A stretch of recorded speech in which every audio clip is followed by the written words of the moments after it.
Fico muito feliz de estar aqui com vocês de novo, alguns que eu vejo virtualmente sempre, outros que eu não vejo faz tempo, mas confesso que louvar a Deus com vocês revigorou a minha alma, de verdade. Muito feliz de estar aqui, foi assim, ouvir vozes novas, hinos que a gente faz tempo que não canta, isso é muito gostoso. E eu estou muito grato a Deus por estar aqui com vocês. Bom, hoje a gente vai falar de Mateus capítulo 5, até um texto que nós conhecemos bastante, pelo menos esse dito de Jesus, né? Sim, sim, não, não. Muita gente já falou isso, né? Já ouvimos a respeito disso. E quando eu preparei essa mensagem, que na verdade eu já fiz ela em São Bernardo, há 2 anos atrás, um pouquinho menos de 2 anos atrás, era a época da eleição presidencial, né? 2018. E eu lembro que na época teve um candidato lá que falou sobre tirar o nome de todos os brasileiros do SPC e do Serasa. Não sei se vocês vão lembrar disso, né?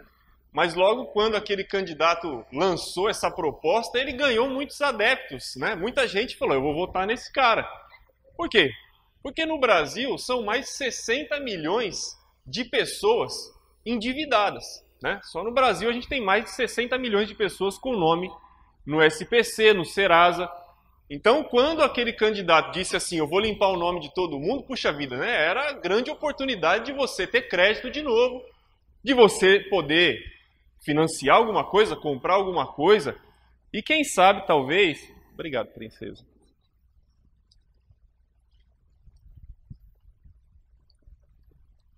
Quem sabe, talvez, você voltar a comprar e talvez também voltar a não pagar, né? Como já não tinha pagado da primeira vez, não sei.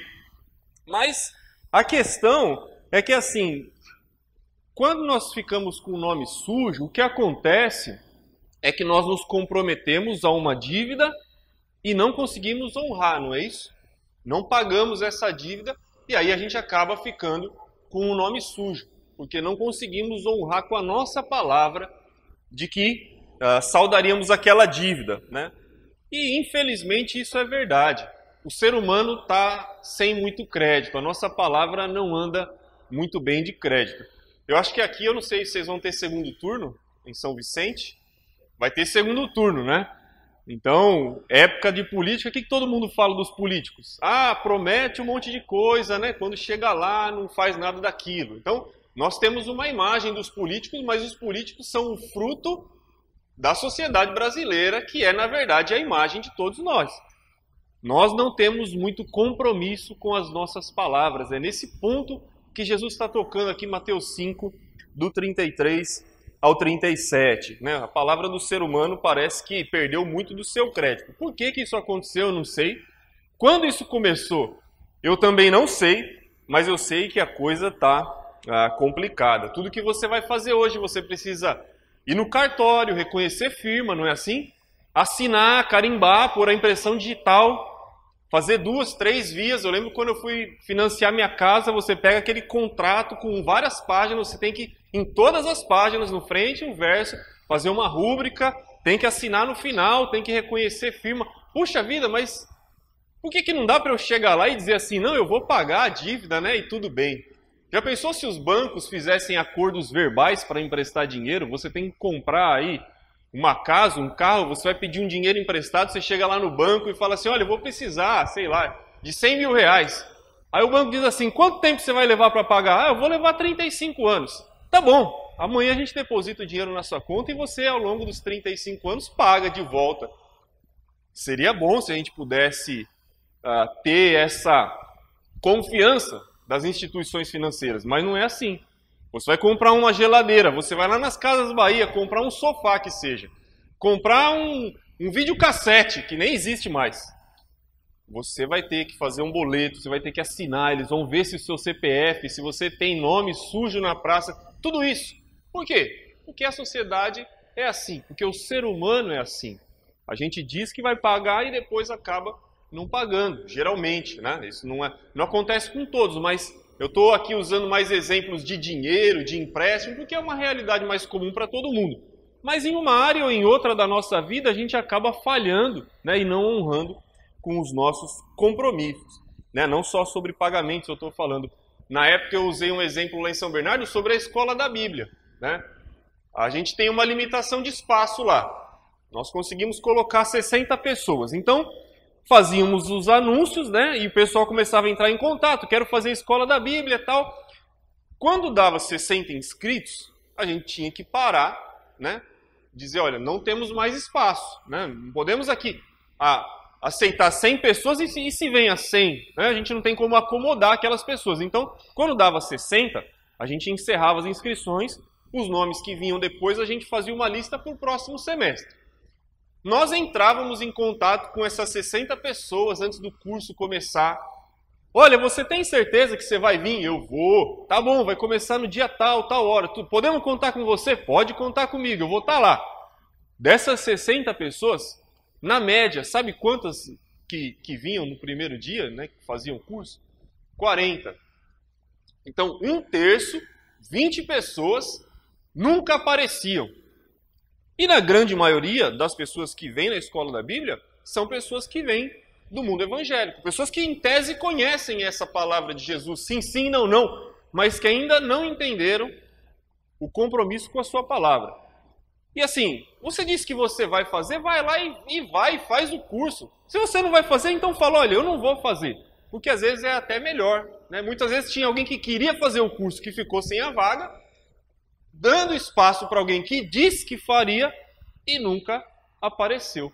Então é disso que Jesus está falando, né? A gente sabe que imprevistos acontecem, né? Eu estava usando o exemplo aí de um empréstimo. Às vezes você compra uma coisa financiada e não sei, de repente você perde o emprego, não consegue mais pagar, de repente alguém na sua família fica doente, você, né, decide comprar o remédio ao invés de pagar aquela dívida. Imprevistos acontecem. Mas a gente sabe que desses 60 milhões de brasileiros com o nome sujo, a gente sabe que não são os 60 milhões que ficaram doentes ou desempregados. Nós sabemos que tem um problema do ser humano ao honrar a sua palavra. E aí, o que Jesus vai dizer aqui em Mateus capítulo 5? Ele vai justamente mostrar como que o homem tentou resolver esse problema. Já que a nossa palavra, como seres humanos, não é muito confiável, como que a gente faz para resolver esse problema? Nós criamos os juramentos. O que isso quer dizer? Se eu falo uma coisa e não juro, pode ser que eu cumpra, pode ser que não, mas se eu jurar, você pode acreditar, né? Todos nós, quando éramos crianças, pelo menos, dizia, né? Geralmente o que minha mãe ouvia de mim é: mãe, não fui eu juro por Deus. Porque eu aprontava demais, né? Então, não fui eu juro. Aí ela pensava, pô, você está jurando, então talvez seja verdade, né? Alguns dizem assim, eu juro pela minha santa mãezinha que não sei o que lá, né? Jura por alguma coisa superior. Ninguém jura por uma coisa menor. Juravam por Deus, jurava pela mãe, pelo pai, pelos filhos, por coisas que eram maiores. E até Hebreus capítulo 6 vai falar sobre isso, né? Tem um texto lá, capítulo 6, versículo 16 em Hebreus, que diz assim: pois os homens juram pelo que lhes é superior, e o juramento servindo de garantia para eles é o fim de toda contenda. O que o autor de Hebreus está tratando ali é justamente da promessa que Deus fez para o povo hebraico, para o povo judeu, para o povo hebreu que está recebendo aquela carta. Deus fez promessas para aquele povo, e o juramento, ele vai dizer, é feito sempre em alguma coisa que é superior. No caso ali, ele vai dizer, Deus juraria pelo quê? Se nada é superior a ele. Então ele jurou pelo seu próprio nome. Mas o caso é que os homens juram por alguma coisa superior. Jura pelo pai, né? Porque tem consideração, pela mãe, pelos filhos. Jura por Deus. Porque a outra parte, ao ouvir isso, vai dizer, bom, ele está jurando por uma coisa grande. Então eu posso acreditar. E Jesus vai falar assim, não jurem de modo nenhum, nem pelo céu, que é maior, nem pela terra, que é maior do que nós. Não jurem pela cidade de Jerusalém, que é a cidade do grande rei. Não jurem nem pela sua cabeça, né? Que assim, nem pelo céu, nem pela terra, nem pela cidade, que são coisas grandes, e nem pela minha própria cabeça, porque ele vai dizer, você não pode tornar nem um fio de cabelo branco ou preto, se você quiser, né? Eu que o diga, né? Quando eu comecei a vir aqui, eu não tinha tanto cabelo branco assim, e eu não posso fazer nada quanto a isso. Eles estão ficando brancos. E Jesus vai dizer, você não pode nem escolher se a cor do cabelo seu vai ser branco ou preto, por que você vai jurar pela sua cabeça? Então não jure por nada. Não jure. Mas as pessoas juram para tentar dar crédito para uma palavra que infelizmente não tem mais crédito. A palavra do ser humano infelizmente não tem mais crédito. Nós precisamos de uma outra referência. Normalmente nós não confiamos nas pessoas. A gente até pode dizer, não, eu confio nas pessoas. Depende o quanto isso me afeta. Você até pode confiar quando alguém te diz alguma coisa, mas você entregaria um bem seu, um patrimônio seu para alguém que você não conhece, sem nenhuma garantia de receber? Passaria um desconhecido na rua e falaria assim, ô, quer vender seu carro? Ah, eu quero vender. Quanto você quer? Eu quero tanto. Ah, eu vou te pagar. Tô a chave e o cara vai embora. Você só deixa o número do telefone com ele. Quem faria isso? Ninguém faria isso. Então nós não temos confiança nas pessoas. Mas por quê? Porque o ser humano não tem fidelidade com a sua palavra. Então nós vamos buscar um referencial novo. Minha garganta está querendo me pregar uma peça. Nós vamos buscar um referencial novo. E quem que vai ser o nosso referencial? Olhe para os seres humanos, são todos iguais. Né? Todos iguais. Tem alguma dificuldade em honrar a sua palavra. Quem é diferente? Deus é diferente. Você olha para Deus e Deus é, por exemplo, tratado no Antigo Testamento como um Deus de propósitos imutáveis. O que é um Deus de propósitos imutáveis? É que Deus tem um propósito e ele não muda. Deus ele põe alguma coisa na mente dele, uma missão, um propósito, ele faz uma promessa, ele vai realizar. Ele não vai mudar. Tem até um texto, né, em Números que vai dizer assim, Deus não é homem para que minta. Por que Deus diz isso? Eu não sou como vocês, porque vocês mentem. Eu não minto. Né? No caso ali, Deus está falando, eu não mudo de ideia. Quando eu digo que eu vou realizar uma coisa, eu vou realizar. Eu tirei o povo hebreu do Egito e o povo está fazendo uma bagunça no deserto. Eles vão ser castigados, mas eu vou levar eles para a terra prometida. Eu vou fazer o que eu disse que eu faria. E Deus não muda. Deus, ele sempre é fiel e não precisava jurar como a gente, né? A gente jura para que as pessoas acreditem. Dá para acreditar em Deus e ele não precisa jurar nada. Mas mesmo assim Deus jura. Pelo menos no Novo Testamento, 5 textos, nós encontramos Deus fazendo um juramento. Por que Deus jurou? Quer dizer que quando Deus não jura eu não posso acreditar? Só se Deus jurar, né? Que nem as pessoas, né? Só se jurar que eu posso acreditar? Não. Deus, quando ele faz juramentos, quando ele faz promessas, na verdade é uma força de expressão. Deus está querendo que a gente entenda a seriedade com que ele está colocando aquele propósito, com que ele vai cumprir aquela questão. Uma das promessas mais famosas de Deus na Bíblia é a promessa que ele fez para Abraão, né? Quando ele tira Abraão lá da terra de Ur, da terra dos pais dele, ele fala, olha, deixa aí a terra dos seus pais, da sua parentela, vai para uma terra que eu te mostrarei, né? De ti eu farei uma grande nação, te abençoarei. Então, quando Deus está dizendo essas coisas para Abraão, e vai repetir várias vezes na vida de Abraão, Hebreus lembra que Deus diz assim, deveras o abençoarei. De verdade, é uma promessa de Deus. Tenha certeza, Abraão. Está demorando? Não tem problema. Tenha certeza, eu vou te abençoar. Deus faz um juramento para Abraão. Por quê? Para que Abraão tivesse certeza de que Deus faria. Mas se Deus não tivesse jurado, ele faria do mesmo jeito. Nós podemos confiar em Deus, diferente das pessoas. Mas como cristãos, nós devemos imitar esse exemplo de Deus. Como cristãos, nós devemos ter uma palavra que as pessoas possam confiar em nós. Pense em Jesus. Lendo aí o Novo Testamento, lendo os Evangelhos, alguém já viu Jesus mentindo? Já achou algum texto de Jesus falando alguma mentira? Fazendo alguma falcatrua? Enganando alguém? Dizendo que uma coisa era de um jeito quando na verdade era de outro? Não tem isso, né? Jesus nunca fez isso. ele sempre disse a verdade. E é por isso que nós confiamos na palavra de Jesus, não é? Por isso que nós lemos a Bíblia e sabemos que podemos acreditar. Por quê? Porque Jesus sempre diz a verdade. Ele fala assim, olha, eu só digo aquilo que o Pai me mandou dizer. O que o Pai mandou ele dizer? Só a verdade ou só a mentira? Só a verdade. E nós confiamos. Por que nós acreditamos que Jesus vai voltar para nos buscar? Porque ele diz que vai. E tudo que ele diz, ele cumpre. Se nós tivéssemos desconfiança da palavra de Jesus, a gente ia coçar a cabeça e ia falar, puxa, será que ele volta mesmo? Né? Mas nós confiamos nas palavras de Jesus. Tem um texto interessante, João capítulo 14, que todos nós conhecemos aí, quando ele vai dizer, na casa do meu pai há muitas moradas, lembra disso? E aí ele vai dizer assim, se assim não fosse, eu vos teria dito. O que isso significa?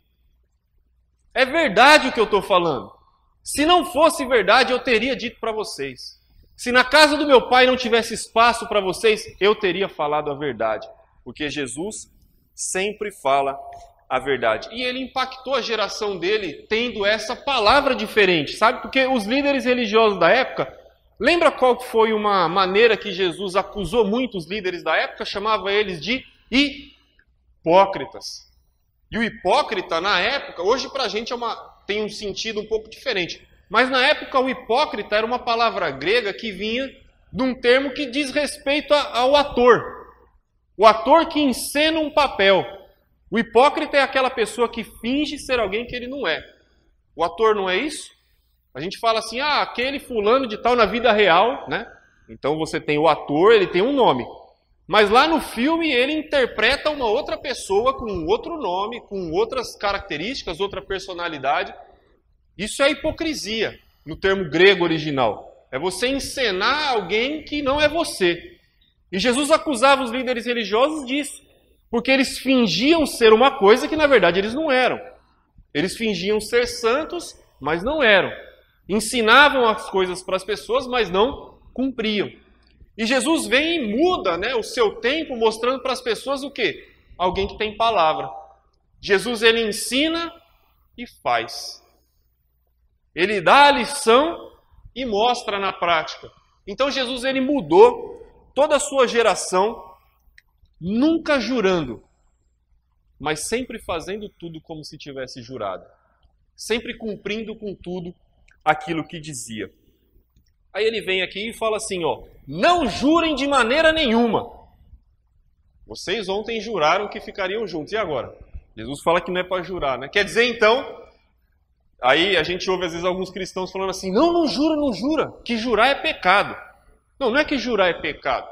A questão, Jesus ele não está proibindo você jurar ou não jurar, ele quer dizer que você não precisa jurar, porque tudo que você disser, você vai cumprir.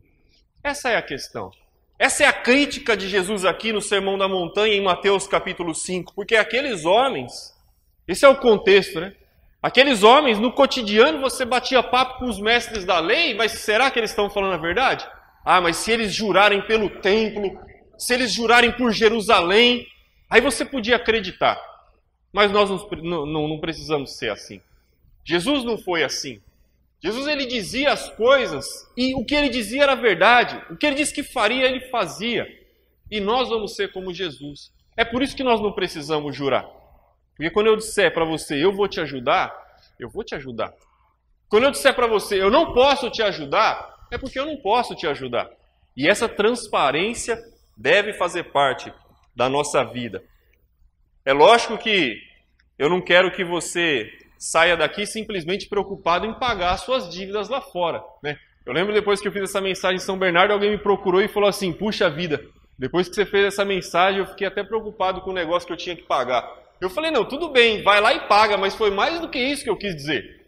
Eu não quis só dizer para você não ficar devendo para as pessoas.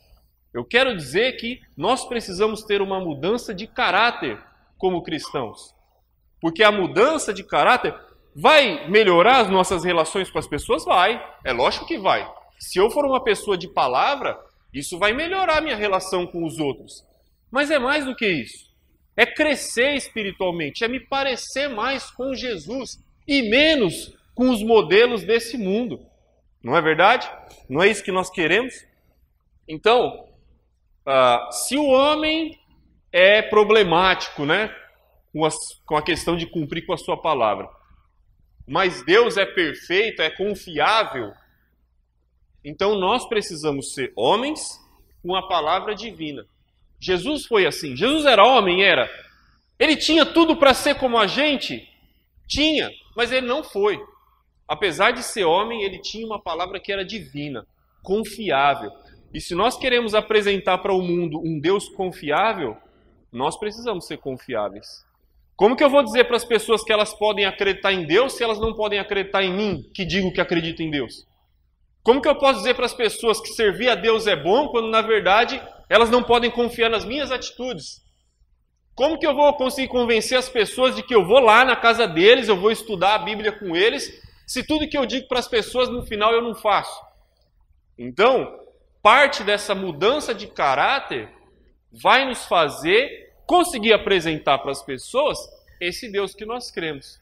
A partir do momento em que nós conseguimos nos parecer mais com Ele. A nossa palavra, sem juramento nenhum, deve ter valor de juramento, não é? A gente foi chamado para ter o caráter cristão. O que é o caráter cristão? É o caráter de Cristo. É a personalidade de Cristo em nós. E o caráter de Cristo é um caráter confiável. Temos que ter uma palavra digna de confiança. Eu sonho com uma utopia. Eu sei que isso nunca vai acontecer, mas eu sonho. Eu sonho com o dia em que os cristãos, eu sei que isso não vai acontecer, vão chegar num banco e pedir um empréstimo e não precisar assinar um papel. Porque o pessoal vai dizer assim, você é cristão, eu sou cristão, então você pode ir para casa, eu sei que você vai pagar. Eu sei, porque você é daquele povo, lembra como falavam da igreja no passado? Você é daquele povo que cumpre com a palavra. Você é daquele povo que, poxa vida, disse que vai pagar, e eu vou voltar lá pelos próximos 35 anos, na data combinada, todos os meses, para pagar minha prestação. Eu sonho no dia em que a minha palavra vai valer mais do que uma assinatura. Eu sonho com o dia em que o cristão vai poder dizer sim, sim, não, não, sem precisar reconhecer firma, sem precisar... Por quê? Porque aquele é o povo de Deus. Porque aquele é o povo que honra com aquilo que fala. Deveria ser assim. Infelizmente ainda não é. Então, assim, eu penso que quando nós nos preocupamos em assumir as nossas responsabilidades, sermos confiáveis, isso até ajuda a gente na hora de tomar decisões. Porque muitas vezes nós tomamos decisões baseadas na emoção, né? Alguém diz assim, nossa, eu estou precisando muito fazer alguma coisa, e você diz, eu vou te ajudar, né? Você estava ali naquele momento emocionado, você fala, eu vou te ajudar. Aí quando passa uma semana, você fala, ih, rapaz, tem que ir lá ajudar o fulano lá. Aí quando ele liga para você e está contando com a sua ajuda, você fala, ah, meu, sabe o que é? Não vai dar. Puxa vida, mas você não falou que você ia fazer? Não tem problema falar que não vai fazer, mas fala, não, eu não vou fazer. Não tem problema falar que não vai fazer, mas fala a verdade e faz o que você falou. Às vezes a Margarete fala para mim assim, não, mas você é muito sincero, e isso tem que ser dosado, né? Porque às vezes a sinceridade, se eu não usar as palavras corretas, ela pode causar um rombo, né? Mas nós precisamos ser sinceros com as palavras corretas, né? Que é o que ela me ajuda a usar as palavras corretas, continuar sendo sincero, mas usar as palavras corretas. Alguém chega lá e fala, ô Lucas, eu precisava tanto de, né, que você, sei lá, nem vou mencionar, às vezes a gente ouve uns pedidos meio, assim, malucos, né, das pessoas, eu falo assim, não posso te ajudar. Sabe o que eu precisava, Lucas? Eu precisava, Margarete, que você me emprestasse aí o seu endereço da sua casa, que eu preciso assinar um negócio para fingir que eu moro na sua casa aí, só para eu conseguir o papel aqui. Não. Mas peraí, deixa eu fazer uma... Você mora na minha casa? Não, eu não moro. Então como que eu vou dizer que você mora na minha casa se você não mora na minha casa? Não, mas é só para eu conseguir um papel. Eu sinto muito. É mais fácil, é melhor eu dizer não dá. Não é verdade? Não dá, porque você não mora aqui. Porque se eu disser para você que sim, eu vou ficar me remoendo e depois você vai se preparar considerando que eu vou te emprestar e no final das contas eu digo que não. Ou para não te atrapalhar, eu digo que sim, te entrego contra a minha própria consciência, e isso futuramente, tenha certeza, vai te trazer um problema. Não sei se com a prefeitura, não sei se com o Detran, não sei com quem, mas vai te trazer um problema. Então, assim, não tome decisões baseadas na emoção. Pense assim, não, eu tenho que cumprir com a minha palavra. Eu vou dizer que eu vou fazer uma coisa, então eu vou fazer. Eu tenho condições de assumir isso até o final? Consigo levar até o fim o casamento? Sim. Não, não consigo. Então não. Diga não tem problema. Mas honre com a sua palavra. Para que as pessoas acreditem nessa nossa pregação a respeito de Jesus, nós precisamos ser confiáveis. Senão as pessoas não vão acreditar. Não é? Sabe que ser confiável melhora os nossos relacionamentos com as pessoas, porque elas vão dar ouvidos. Isso vai abrir uma porta para a gente, né? Porque quando a pessoa lá fora não é cristã e sabe que você é cristão, a gente tem Eu estava ontem, inclusive, assistindo aquela pregação do irmão de Guarulhos, lá, que veio aqui, o Valdir, né? E ele falou uma coisa interessante, ele falou, a gente vive um dilema, né? Porque se você tem amor demais, o irmão acha que você está controlando a vida dele, né? E se você deixa ele quando ele some, acha que ninguém liga para ele. A gente vive um pouco esse dualismo, assim, né? Dos extremos, mas quando as pessoas que não são cristãs, elas veem a nossa vida, elas não querem ser cristãs, elas não se interessam muito, mas quando elas estão numa pior, quem é que elas procuram? São nós. O ímpio sabe que o cristão tem bons conselhos, que vêm das Escrituras. Então, assim, normalmente o ímpio ele não quer ouvir sobre Jesus. Mas quando ele está no fundo do poço, quando ele está com um problema, com uma dificuldade, para quem que é que ele vai pedir ajuda? É para o cristão. Bom, pelo menos acontece isso muito comigo. E a pessoa vem pedir aquela ajuda. Então nós vivemos esse dualismo. E se a pessoa sabe que você é confiável, ela vai ter coragem de se abrir com você. Você tem uma porta aberta para falar de Jesus. Ser confiável é também um acesso para poder levar o evangelho para as pessoas. Se eu não sou confiável, se eu sou fofoqueiro, a pessoa lá não vai querer vir contar para mim das dificuldades dela. Ela está com um problema em casa, no casamento, ela fala, poxa vida, eu sei que o Lucas podia me ajudar, mas se eu falar para ele, ele vai espalhar para todo mundo. Aí ele não vai vir me falar. E aí eu perdi uma grande oportunidade de falar de Jesus para alguém. Então, ser confiável abre portas para a gente poder falar de Jesus. Ser confiável melhora os nossos relacionamentos entre irmãos também aqui. Não é? Porque a igreja precisa viver a transparência. Nós precisamos ter transparência uns com os outros. Sabendo falar com as palavras adequadas, né? Porque nós queremos dizer a verdade, mas nós queremos dizer a verdade para resolver problemas, não para trazer mais problemas, né? Então a verdade precisa ser dita e ser dita da maneira correta. Mas é necessário que a igreja viva essa transparência. Eu lembro só, nós estamos caminhando para o fim aqui, de um caso, 1 Coríntios capítulo 6, que Paulo ele fica meio zangado porque a igreja em Corinto estava assim, tendo demandas dos irmãos porque não resolviam os seus problemas. Então, um irmão processou o outro, né? Levou o outro irmão, processou o outro. E Paulo vai dizer, puxa vida, não tem um sábio entre vocês que possa resolver o problema em casa, né? Vocês não conseguem resolver os problemas dentro de casa, vai levar para um juiz ímpio do mundo resolver a questão entre dois irmãos? Então, Paulo fica meio indignado ali, mas o que ele está dizendo? Que nós devemos ter essa transparência, essa confiança, resolver aqui, olha, tem algum problema comigo? Irmão, você pode chegar, você deve chegar em mim, sentar comigo. Não aquela, no momento da ira, me chama para tomar um café na sua casa, prepara uma situação adequada e vamos bater um papo, vamos ver o que está difícil, o que está ruim, onde que é que está doendo, sabe, o que está incomodando e vamos se ajustar, vamos ser transparentes. É sim, é não. Mas essa confiança, ela precisa existir. Outra questão, né, o último exemplo que eu vou dar, sobre ser confiável, é que assim, eu não sei se você já tentou fazer algum tipo de trabalho com alguém que não tem palavra. De repente você aí fora tentou começar um comércio com alguém que muda muito de ideia. Então, hoje o cara está empolgado, né? Não, vamos abrir o comércio e tal. No mês que vem você já se preparou ali e fala, eu não sei se vai dar certo. No outro mês você já está sozinho, né? E isso às vezes pode acontecer dentro da igreja. Às vezes você faz um projeto de evangelismo, vamos fazer uma escola da Bíblia, onde que não tem ainda? Lá em Peruíbe. Vamos fazer uma escola... Não, lá tem, né? Ainda não. fazer uma escola da Bíblia lá em Peruíbe. Aí você chama o irmão para fazer a escola da Bíblia com você, você faz um plano para 2 anos de trabalho, tá? Quando passa 3 meses, o irmão... e você está sozinho. Isso é difícil. Então, quando eu me torno uma pessoa confiável, quando eu tenho essa palavra como a de Jesus, que eu digo que eu vou fazer e eu faço de tudo para fazer, os irmãos também eles ganham confiança em trabalhar comigo. E o contrário é verdadeiro. Se eu pulo fora das responsabilidades, se eu digo que eu vou fazer, mas eu logo saio, o que acontece? Os irmãos não sentem confiança de trabalhar comigo. Porque eles sabem que mais cedo ou mais tarde eles vão acabar sozinhos no trabalho. E isso não pode acontecer na igreja. Eu não preciso nem usar o exemplo aqui de Paulo, Barnabé e João Marcos.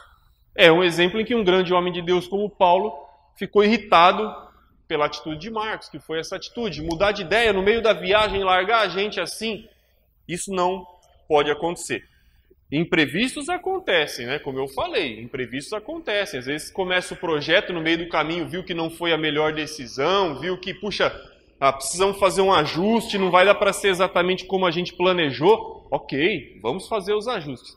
Mas não vamos pular fora do barco. Bom, pelo menos Jesus nunca fez isso. Conhecia a sua missão, veio. O que é que eu tenho que fazer? É isso? Fez. Cumpriu a missão. Chegou o momento em que Jesus sentou, chorou, suou, falou, Pai, por favor, essa missão é demais. Mas ele falou, não, mas eu tenho um compromisso. Já pensou se Jesus tivesse desistido do seu compromisso? Se Jesus não tivesse sido confiável na sua missão, nós seríamos os maiores prejudicados. Então, irmãos, nós queremos que a nossa palavra tenha valor. Nós precisamos ter uma palavra de valor como a palavra de Jesus. Nós precisamos ser confiáveis, mas não precisamos jurar para que a nossa palavra seja confiável. Eu quero que vocês acreditem em mim. E eu não preciso dizer que eu juro por Deus para que você possa confiar que eu vou fazer aquilo que eu disse que faria. E tem que ser assim também entre todos nós. A nossa palavra tem que valer mais do que uma assinatura. A nossa palavra tem que valer mais do que uma firma reconhecida no cartório. E isso não é para que a gente receba elogio. Isso não é para que as pessoas fiquem, nossa, você vê como que aquele pessoal... Isso é para que Jesus seja visto. Isso é para que o caráter de Jesus seja visto nas nossas vidas, através do nosso viver. Nós queremos fazer a diferença de tantas formas, né, na vida das pessoas. Queremos ajudar as pessoas, queremos ter acesso às pessoas. Olha aí uma dica simples. Se você for uma pessoa confiável, se você for uma pessoa de palavra, você vai ter acesso ao coração das pessoas para poder falar de Jesus. Você vai dar um passo bem grande para mostrar Jesus para as pessoas. Irmãos, para que o mundo conheça um Deus confiável, com uma graça confiável, e com um amor confiável, com uma misericórdia confiável, eles vão querer conhecer um povo confiável. Nós somos esse povo. Que nós possamos ser confiáveis para esse mundo, que possamos ter palavra como Jesus tem. E é assim, de uma maneira toda propício para vocês isso também que eu estou dizendo aqui. Que Deus abençoe a todos. Muito feliz de estar aqui com vocês. Que Deus nos abençoe.